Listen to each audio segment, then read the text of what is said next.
As mudanças na aposentadoria do servidor público. As mudanças na aposentadoria do servidor público têm suas origens na Emenda Constitucional de 1998 e atualmente seguem o mesmo cálculo do benefício do INSS. No passado, a aposentadoria dos servidores públicos era vista como uma continuação dos seus proventos salariais e apresentava três diferenças principais em relação ao regime geral.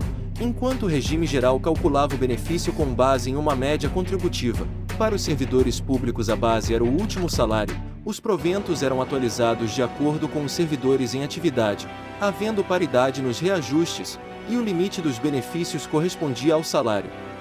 Além disso, não havia contribuições para as aposentadorias, sendo responsabilidade dos tesouros municipais, estaduais ou federal.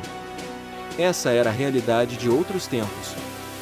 Com a Emenda Constitucional 20.1998, foram introduzidas mudanças, como a imposição de idade mínima para a aposentadoria por tempo de contribuição dos servidores públicos e a obrigatoriedade de contribuição. No entanto, a integralidade e a paridade de reajustes foram mantidas, sendo estabelecido apenas que o limite dos benefícios seria igual ao do INSS no futuro, quando uma previdência complementar fosse implementada. Foi com a Emenda Constitucional 41/2003 que a igualdade com o regime geral em relação à base de cálculos e aos reajustes foi estabelecida, com a redução do limite a partir da implementação da Previdência Complementar. Sempre é importante observar as regras de transição.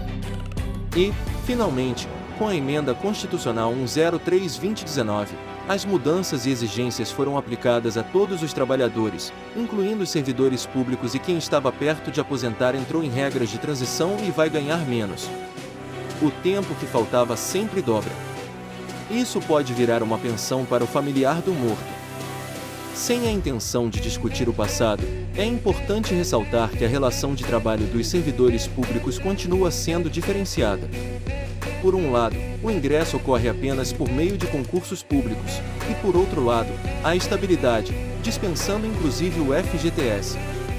Mas estabilidade passa bem longe de felicidade, pois existem os políticos que atrasam os vencimentos dos servidores, por exemplo, de Santos, em mais de 40% em toda a carreira do servidor. Servidor em Santos, dependendo do salário mesmo aposentado, vai ser descontado, vai ficar sem vale-refeição, cesta básica e outros direitos da atividade laboral. Só não está tão atrasado em finanças se for apadrinhado chefete ao longo de tempo, mas desde um tempo não incorpora mais o adicional por ser um chefete apadrinhado. Embora os benefícios, aposentadorias e pensões tenham passado a ter as mesmas exigências e cálculos, a aposentadoria do servidor público requer sua exoneração do cargo. O trabalhador não precisa informar ao empregador quando estiver recebendo sua aposentadoria e pode continuar trabalhando. Se for demitido, terá direito às devidas verbas rescisórias. O servidor público, que quer continuar, mesmo em tempo de aposentar, tem o adicional de permanência, sabe que vai perder muitos adicionais e auxílios, exemplo da Guarda Civil de Santos, olerite na imagem, mas servidor público nunca verbas rescisórias. Recebe valores se tiver acumulado algo. Qualquer transtorno por doença, qualquer trabalhador também pode diminuir a aposentadoria. Pensão para trabalhador comum e salário baixo é miséria. Um servidor público mediano no futuro, se não investir em outro tipo de renda, pode também viver de favor. Foram mais de 2 décadas de redução de direitos dos servidores públicos em uma abordagem neoliberal, em busca do chamado Estado mínimo, cujos resultados foram expostos durante a pandemia. Resistindo ao desgoverno anterior, tivemos gigantes na luta, o SUS e o INSS.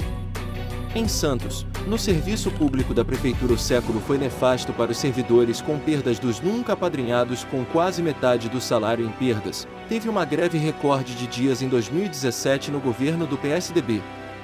Os servidores que participaram foram descontados e tiveram que renegociar empréstimos consignados.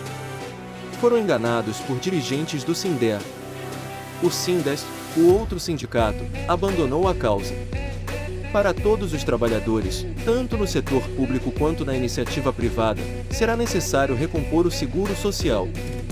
Sem esperar pela simples revogação das reformas, a credibilidade do sistema previdenciário exige, no mínimo, cálculos menos prejudiciais. Como foi falado anteriormente, o servidor terá problemas no futuro se não tiver uma renda extra por não ter investido em algo durante toda a sua vida laboral. Nunca espere por aposentadoria e que os governantes vão te ajudar. São todos miseráveis, pois o dinheiro no futuro certamente não será deles, eles gastam demais. Texto de Antônio Odilon, da Biblioteca do Paulo Santos. Se você chegou até aqui, gostou do assunto, assine o canal para ganhar relevância, compartilhe, destaque o sininho e dê um like se não você esquece.